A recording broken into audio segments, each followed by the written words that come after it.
Kayсы жылы согушка чакырдыңыз эле?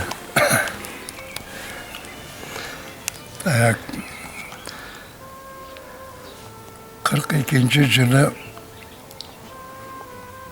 şu Ermeni'ye ketkenimde 42. Жылы Ermeni'ye varıp artık birinci olsa İran çekerasıga vardı.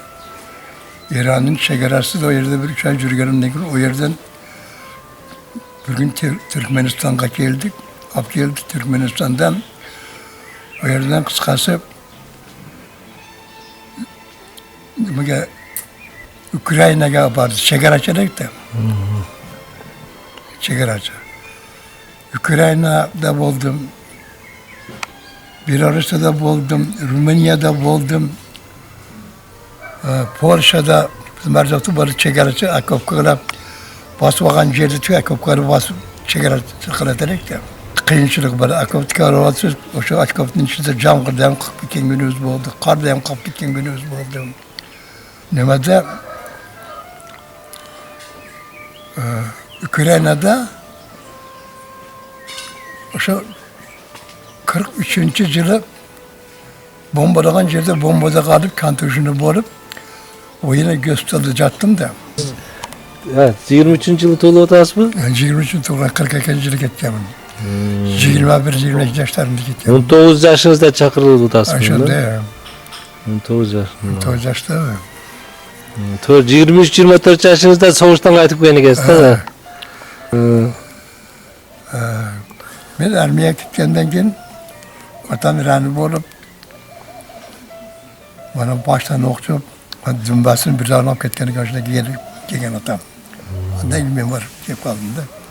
Siz soğuştan kelgandan bu yerda militsiyaga qaysi yılı kirdingiz? Militsiyaga 49.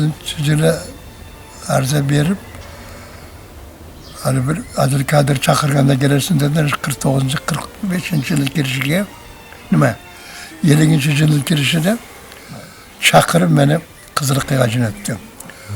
Opir opolnoma uchun divanda degan nima bor ekan. Biri Abdülkadir chaqirib olib undan keyin uchastkavoy opolnoma chalg'i undan keyin Go'radilga qo'ydi. O bir yil Go'radilda uchastkavoy opolnomachi bo'lib ishladim. Kızılkaya'da. Kızılkaya'da işledinizmi? O'shda. Ha, o'shda. O'shda ishladim. O yerda ishlarni o'rganib yurgandan keyin yerda bir necha yil bor edi. Bu aravan kelganida bir ishlaydan men chaqirib so'ramadim. Salom berib chaqirib bu yerda ishlab qoldim. Shu yerda pensiyaga chiqib ketdim-da.